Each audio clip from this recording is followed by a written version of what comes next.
Hello tout le monde, bienvenue sur le podcast de Luxe Impulsion. Je suis Sephora, coach et prépa mental business. Ma valeur première, la liberté. Ma passion, explorer tous les leviers de performance d'un business. Et le succès, tu le sais, c'est 80% mindset, 20% stratégie. Alors ma mission aujourd'hui, aider les entrepreneurs à propulser leurs résultats pour vivre leur liberté et en prenant du plaisir. Au programme de ce podcast, apprendre à libérer son leadership et piloter son mindset. Attention, décollage imminent, bonne écoute! Hello tout le monde, j'espère que vous allez bien. Épisode 4 du podcast de Luxe Impulsion. Aujourd'hui, on parle de stress, comment gérer son stress lorsque l'on est entrepreneur. Alors on va chercher à comprendre ce phénomène, car sans comprendre concrètement la racine du problème, difficile d'agir dessus. Comprendre son impact sur notre business, car sans prendre la mesure de ses conséquences, on accorde souvent moins d'importance à le gérer. Et puis bien sûr, parce que chez Luxe Impulsion, on aime le concret, on verra 5 techniques faciles à implémenter pour apprendre à le gérer. Les amis, si le cœur vous en dit, n'hésitez pas dès maintenant à partager un commentaire sur votre plateforme d'écoute et lâcher un petit 5 étoiles, ne soyons pas radins, pour soutenir le podcast. Allez tout de suite, go, c'est parti. Pas de minute de latin aujourd'hui car malheureusement le stress c'est un anglicisme. Et oui, donc on va démarrer par de l'expérimentation directe et je vais te proposer de te souvenir de la dernière fois où tu t'es senti stressé. Voilà, je te laisse quelques secondes, vas-y, essaye de te remémorer ce moment de stress. Puis, maintenant que tu t'en souviens, je te propose de comprendre ce qui t'a mis dans cet état de stress. Exemple, avec un lancement, je stresse car j'ai peur de ne pas atteindre mon objectif. En filigrane, j'ai peur de ne pas toucher assez de prospects pour le nombre de clients que je me suis fixé, ou alors de ne pas être assez convaincante dans mes appels découvertes si j'en ai, ou alors je peux très bien avoir peur de me décevoir si je n'atteins pas mon objectif parce que j'ai fait une mauvaise connexion dans ma tête entre valeur égale résultat. Est-ce que c'est parce que je pense que si je loupe mon lancement, mon business va s'effondrer? Donc voilà, essaie d'être clair sur ce qui te fait stresser, ce qui te fait peur dans ton exemple à toi. Oui, parce que pas de bullshit entre nous, n'est-ce pas les amis? Le stress, c'est tout simplement le nom moderne un peu sexy de la peur, ni plus ni moins. Souvent, on dit des fois, oui, alors toi t'as peur de quoi? Non, moi j'ai pas peur. Ah ok, mais y a rien qui te fait stresser? Ah si, moi je stresse tout le temps. Bah les amis, le stress, c'est de la peur tout simplement. Si je prends un autre exemple, par exemple avec un live, si je stresse de faire un live, c'est parce que je peux avoir peur de bafouiller, de ne pas être clair, de perdre le fil, d'oublier ce que je souhaitais dire, ou parce que j'ai peur de ce que vont penser les gens, quoi que je fasse d'ailleurs. Est-ce que c'est parce que j'ai l'impression que si je me plante dans mon live, ma crédibilité est détruite, etc. Donc l'idée c'est vraiment d'analyser ce qui nous fait peur. C'est vraiment important de comprendre la racine de sa peur. D'ailleurs, dès qu'on stresse pour n'importe quoi, c'est qu'on manque de clarté. La clarté, c'est la vie, les amis. La clarté vous rend votre pouvoir d'action et votre puissance. Donc voilà, il y a encore quelques secondes pour définir l'origine de ton dernier stress. Tu peux mettre sur pause, le temps de réfléchir, et puis tu relances quand c'est bon pour toi. Alors on va dire que ça y est, tu as trouvé, ok? Donc maintenant que tu l'as, pourrait-on définir ton stress par un déséquilibre entre la perception de l'importance du défi en termes de compétences ou en termes d'enjeux ou de conséquences et la perception de tes ressources pour y faire face? Plus simplement, est-ce que tu remarques que lorsque tu stresses, ça veut dire que tu te représentes le défi à réaliser? Alors, par défi, j'entends ton action, qu'il s'agisse de te lancer dans le business, de faire un lancement, de faire un live, peu importe, ok? Donc, quelle que soit l'action qui puisse être source de stress, ok? Donc, est-ce que tu te représentes le défi à réaliser l'action comme étant très challengeant et donc tu te dis qu'il faut être plus compétent que tu as l'impression de ne l'être pour réussir? Ou alors, autre cas de figure qui peut exister, est-ce que tu as tendance à dramatiser les conséquences ou l'enjeu du défi, si tu venais à te louper, par exemple, donc là on est plus sur une dramatisation de l'enjeu, de ses conséquences, une surestimation de la difficulté du défi contre une sous-estimation des conséquences perçues chez toi pour y arriver, d'où cette notion, tu le comprends, de déséquilibre. Alors ce déséquilibre perçu, il peut être réel comme illusoire. Le stress, c'est d'ailleurs super utile. En vrai, c'est une réaction qui est déclenchée par le cerveau reptilien lorsqu'il pense détecter un danger pour nous. Et ça nous permet tout simplement de basculer en état d'alerte. Et sans la mémoire qui associe danger et peur, notre survie ne serait tout simplement pas possible. Alors des fois c'est légitime si je me retrouve face à un ours, par exemple, effectivement, il y a péril en la demeure, ou si je m'approche trop près d'une falaise, effectivement j'aurais raison de penser que je ne suis pas équipée pour ce type de défi et que les conséquences pourraient être graves. Maintenant, d'autres fois, on va stresser pour un live, par exemple, parce que le cerveau va y voir un danger dans le fait que potentiellement on pourrait être rejeté à cause de ce live, donc j'entends par là des moqueries, soumis au jugement ou méjugement, etc. Et du coup le cerveau va associer ce rejet à l'exclusion du groupe. Et se faire exclure originellement, alors si on remonte donc au temps de l'homme de Cro-Magnon, c'était tout simplement synonyme de faiblesse et donc de danger de mort, parce qu'on pouvait difficilement survivre seul, complètement seul. Alors qu'aujourd'hui, il est évident que faire un live ne représente aucun danger de mort. Mais le cerveau reptilien, lui, finalement, il n'a pas réactualisé le référentiel à partir duquel il arbitre si oui ou non il y a un vrai danger. Donc c'est pour ça que c'est à toi de faire ce update à chaque fois qu'on stresse et d'apprendre à arbitrer si oui ou non il y a vraiment un danger et si oui ou non tu es équipé pour faire face au défi en question. Et d'ailleurs, un petit nota bene important, il y a plusieurs types de stress. Certains parlent de bon stress et de mauvais stress. Donc dans ce podcast, bien sûr, on apprend à gérer le stress qui nous dessert, pas celui qui pourrait nous aider, en étant vigilant toutefois à la déperdition d'énergie qu'il pourrait y avoir même avec le bon stress. Donc MEF, on aura l'occasion d'y revenir un peu plus tard dans le podcast. Mais c'est même pas tellement ça en fait. Ce que je souhaitais préciser, c'est qu'en vrai il existe deux types de stress, l'hyperstress et l'hypostress. J'explique. Lorsque tu te sens performant, que tu mobilises comme tu le souhaites ton potentiel, ton énergie et que tu fais les choses avec une certaine facilité, une certaine fluidité, on va partir du principe que tu es dans ta zone d'activation, c'est-à-dire ni surstimulé, ni sous-stimulé, ni hyper-stressé, ni hypostressé. Tu es vraiment dans la zone d'activation qui est propice à ta performance. Au-dessus de cette zone, on part du principe que tu es en hyperstress, c'est-à-dire que c'est les moments lorsque tu vas monter en pression, basculer dans la zone rouge, être irritable, agacé, impulsif, agité, lorsque tu es en zone de surtension, de surchauffe. Et en dessous de cette zone d'activation optimale, tu seras alors en hypostress, c'est-à-dire une zone de sous-tension, si l'on peut dire, une zone dans laquelle tu n'es pas activé suffisamment, donc démobilisé, démotivé, et là c'est tout ce qui est de l'ordre de la mollesse, de l'apathie, etc. Donc c'est aussi un stress à part entière, mais qui se traite complètement différemment pour pouvoir justement remonter correctement dans la zone d'activation, la zone de performance. Donc aujourd'hui, par souci de clarté et de simplicité, je ne traiterai que de l'hyperstress, la zone rouge, la panique, ok ? Donc, on a vu ensemble juste avant qu'on basculait en zone rouge lorsqu'on percevait un danger, soit pour réussir le challenge, soit dans l'enjeu ou les conséquences qu'engendrerait le fait de se louper. Donc il y a maintenant en fait des facteurs qui favorisent ce stress, c'est-à-dire qui favorisent la perception du déséquilibre entre ce que je pense devoir faire pour y arriver et ce que je pense être en capacité de faire. Regarde, je te laisse choisir une action qui parfois chez toi peut être source active de stress et parfois beaucoup moins. On a tous par exemple des actions avec lesquelles on va parfois se sentir hyper fluide, hyper à l'aise et parfois beaucoup moins. Où on va se poser beaucoup plus de questions, on va douter, être moins à l'aise, etc. Donc vas-y, hop, allez, t'as 2 secondes, réfléchis, prends ce type d'action qui pourrait générer les mêmes types de ressentis.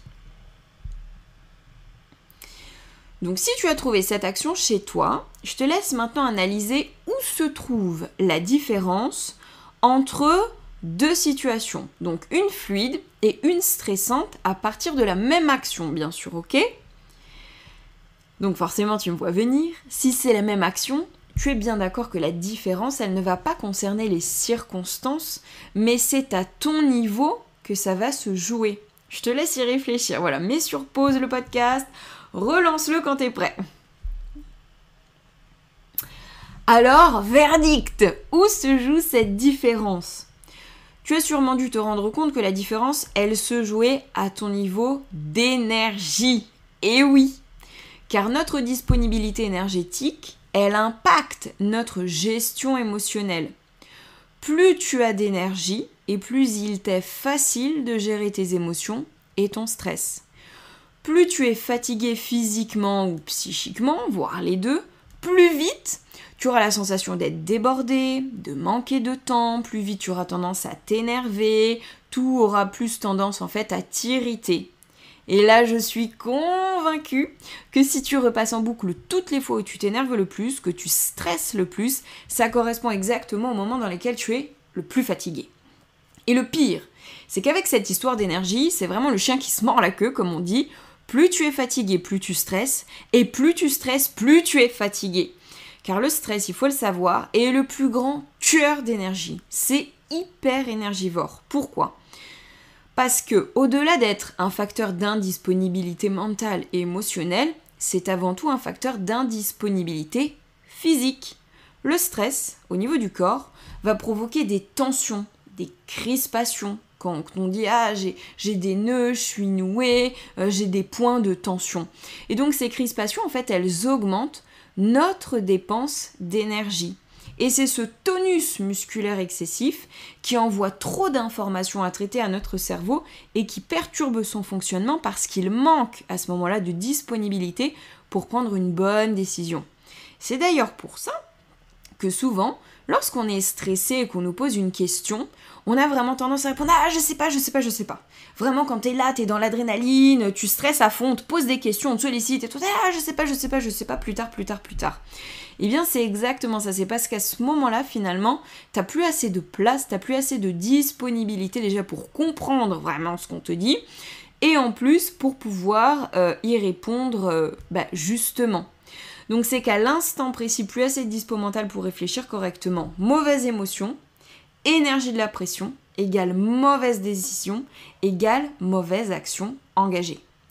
Raison pour laquelle le relâchement du corps, c'est vraiment un automatisme à prendre tout au long de la journée jusqu'à ce que ce soit complètement intégré pour protéger son capital énergétique et rester ainsi le plus disponible possible émotionnellement. Car on se souvient, pas de bonne émotion, pas de bonne décision. S'ensuit en plus une diminution de la créativité, de l'efficacité, ça joue aussi sur la concentration, c'est vraiment le mauvais combo, ok ? Donc le relâchement musculaire, c'est vraiment quelque chose auquel les sportifs, et notamment les sportifs de haut niveau, sont particulièrement vigilants. Pour un joueur de tennis par exemple qui serait crispé tout le temps, il sait qu'il brûle son énergie trop vite et il va se retrouver sec avant la fin du match, c'est-à-dire plus performant. Et c'est la même chose pour un entrepreneur.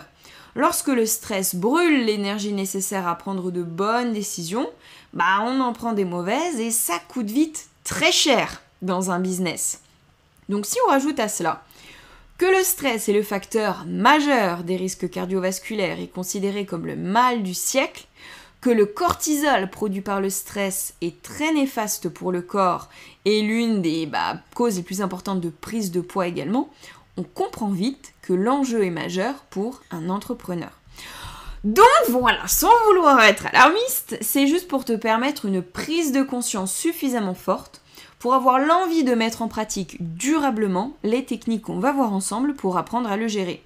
Et d'ailleurs, je sais que ce n'est pas toujours évident parce que le stress, c'est un peu mon meilleur ami, mon meilleur ennemi, suivant les fois, mais je me soigne et plus ça va et plus je gagne en sérénité. Donc, si j'y arrive, c'est que c'est possible. Donc, aussi avant de voir les 5 techniques pour apprendre à le gérer, le plus important, c'est de l'identifier. Donc, prérequis, étape préliminaire, identifier ces marqueurs de stress. En prépa mentale, on va appeler ça sentinelle.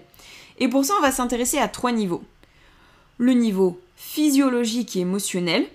Quand tu stresses finalement, à quoi tu calibres que tu stresses au niveau de tes sensations physiques, de tes émotions. Donc ça peut être les mains moites, tension dans les trapèzes, crispation de la mâchoire, mal au ventre, ce que tu veux, ce qui chez toi est significatif. Et puis au niveau des émotions, ça peut être la panique, etc. Au niveau cognitif, c'est-à-dire ce que tu te racontes, toutes les pensées, comme bullshit, forcément, quand tu stresses. Et si tu fais bien attention, il y a toujours un petit discours négatif en trame de fond que tu te racontes quand tu stresses. Des trucs du style « je ne vais pas y arriver »,« c'est trop dur »,« je ne suis pas assez compétent pour le faire »,« je dois y arriver », donc la énergie de la pression, etc. Et ça te permet vraiment d'identifier la nature de ta peur. Et c'est vraiment quelque chose de très important pour pouvoir la traiter et la désamorcer, la relativiser par la suite. Et enfin, 3e niveau, pour identifier ces marqueurs de stress, c'est le niveau comportemental. C'est-à-dire, quels sont les différents comportements types spécifiques quand tu stresses. Et il peut y avoir 3 types de réactions lorsqu'on est en état d'alerte. Peut-être en as-tu déjà entendu parler, c'est le freeze, le fight et le flight. Donc, freeze, c'est quand tu tétanises, tu sais, c'est un peu cette image du lapin qui est pris dans les phares d'une voiture, tu es bloqué, une sensation de paralysie où tu bloques, tu ne fais plus rien. Ça peut être le trou noir, ça peut être la page blanche, au volant, situation stressante, tu t'arrêtes, tu lâches tout. Donc voilà, le freeze, ok ? Pendant l'action, hop, on freeze, on tétanise et on s'arrête de faire ce qu'on était en train de faire. Le fight, c'est quand tu vas avoir tendance à surréagir. Donc à ce moment-là, tu es dans la résistance. Tu restes dans l'action, donc tu vas pouvoir bosser 3 fois plus fort par exemple. Et d'ailleurs, c'est souvent les gens qui réagissent comme ça, qui parlent de bon stress, que ça leur sert de moteur, etc. Alors yes, peut-être, mais d'où mon disclaimer au début, souviens-toi, en début de podcast, sur la déperdition d'énergie. Attention à ne pas brûler la chandelle par les 2 bouts, avec à la clé un possible burn-out, etc. Donc c'est pour ça que c'est vraiment attention de rester vigilant, de bosser utile et qualitatif. Trop bosser, ça sert à rien si les actions ne sont pas performantes. Bosser pour bosser, c'est direction le mur à plus ou moins long terme, donc MEF. Et enfin la 3e réaction, donc on avait le freeze, le fight, c'est le flight. Le flight, c'est l'évitement. Quand on cherche à éviter de faire en fait ce qui nous fait stresser. C'est de la procrastination tout simplement. Quand tu vas faire tout ce qui te fait stresser, enfin quand tu vas éviter de faire justement tout sauf ce qui te fait stresser, sous couvert de l'urgence illusoire, d'autres petites choses à faire, où tu vas te laisser déborder par des petites choses, etc., l'air de rien. Donc voilà, stratégie d'évitement, je fais finalement tout sauf ce que je devrais faire. Et là, j'imagine que ça doit vraiment parler à beaucoup, parce que justement, par rapport à certaines tâches, cette stratégie d'évitement, on la maîtrise tous, chacun à notre niveau, à la perfection, n'est-ce pas ? Donc voilà, pour les 3 niveaux, physiologique, émotionnel, cognitif et comportemental, avec le freeze, le fight et le flight. Et l'idée, c'est de te faire un tableau, pourquoi pas, dans lequel tu viendrais justement rentrer et identifier quels sont tes marqueurs spécifiques de stress afin d'être le plus réactif finalement, et dès que tu les détectes, tu vas ainsi pouvoir chercher à protéger, sauvegarder ton capital énergie en gérant ton stress tout de suite, rapidement. Donc finalement, identifier tes marqueurs de stress à ces différents niveaux, ça te permet d'y être sensible dès qu'ils arrivent, et dès que tu les repères, tout de suite mettre en place une stratégie qui te permettra de gérer ton stress. Donc pour ce faire, je vais te proposer 5 techniques. Donc je ne reviens pas sur l'importance de dormir suffisamment, faire du sport, s'alimenter correctement, vu que bien évidemment ce sont les piliers basiques de l'énergie. C'est la base, c'est archi important, là-dessus il n'y a aucun doute. Donc c'est pour ça que je vais te parler de 5 techniques qui sont complémentaires. La première, c'est verbaliser en fait son échelle de stress et l'origine de son stress.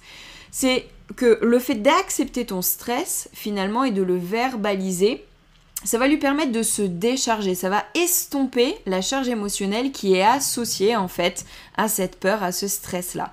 Donc tu peux noter l'intensité de ton stress de 1 à 10 et soit en parler à quelqu'un pour verbaliser, soit l'écrire, peu importe, mais le simple fait finalement de communiquer dessus, ça va permettre de décharger l'intensité émotionnelle qui est associée à ce stress-là. Deuxième technique, la respiration abdominale. Alors clairement, cette méthode, je l'ai boudée pendant longtemps, me disant que ça ne servait à rien, que j'en avais pas besoin, blablabla. Bla. Tout simplement parce qu'en fait, je n'en saisissais pas vraiment son utilité.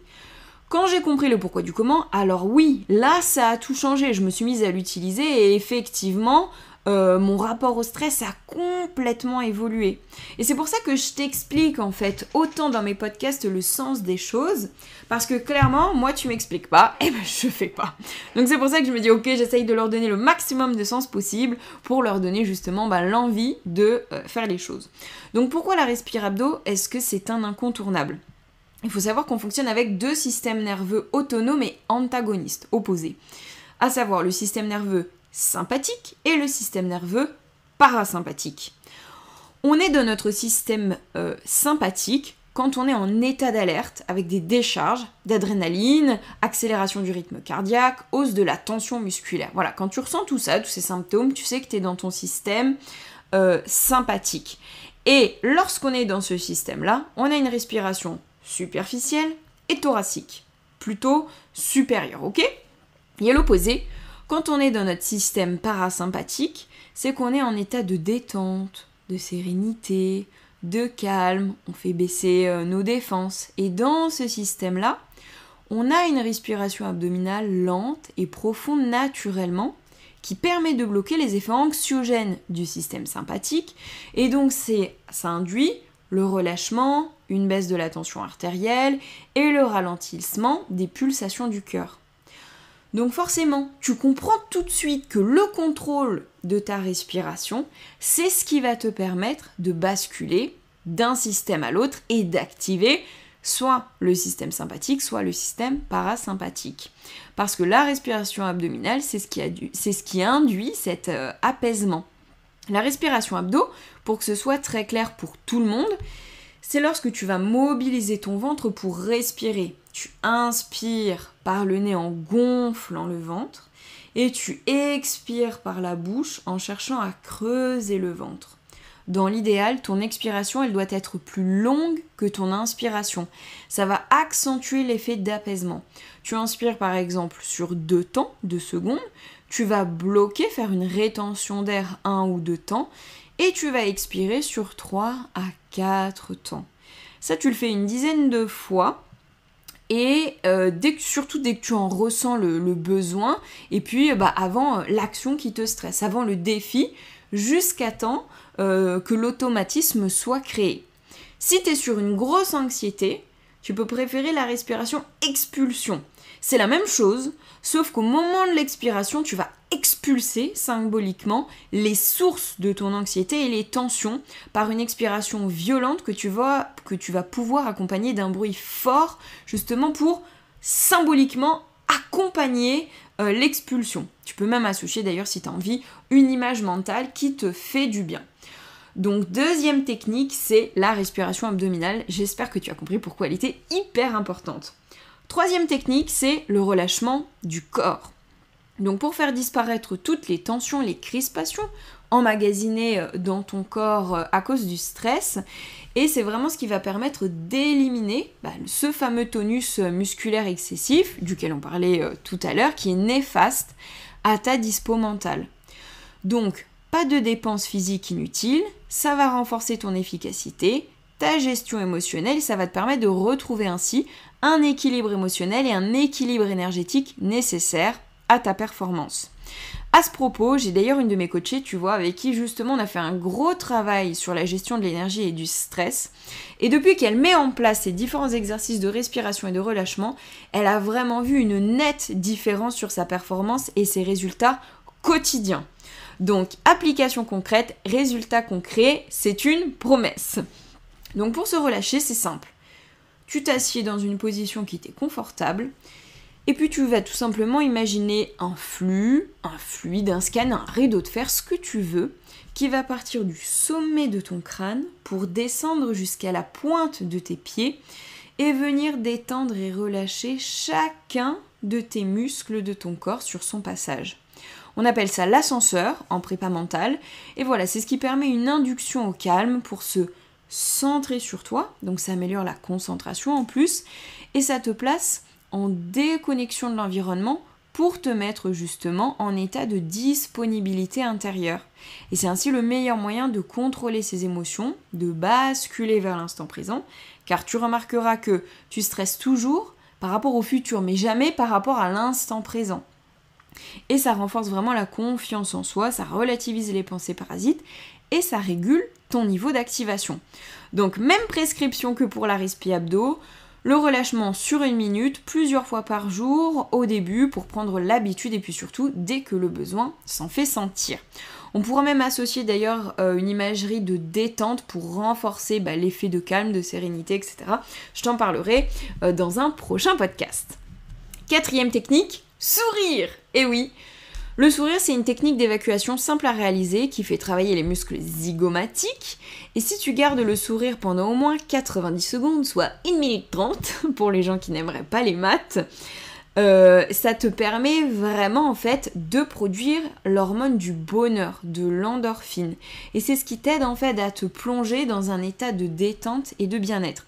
Donc attention à ne pas forcer son sourire parce que si ton sourire ressemble plus à un rictus ou à une grimace, ça fonctionne pas. Il faut avant tout décontracter son visage et vraiment chercher à sourire naturellement. Donc tu peux renforcer cet effet en pratiquant aussi la gratitude. C'est assez simple. Tu te trouves 10 raisons pour lesquelles tu as à chaque fois de la gratitude sincère d'avoir ce que tu as déjà et ça va vraiment te plonger dans un état de gratitude, dans une émotion positive qui va de la même façon te permettre d'abaisser ton niveau de stress.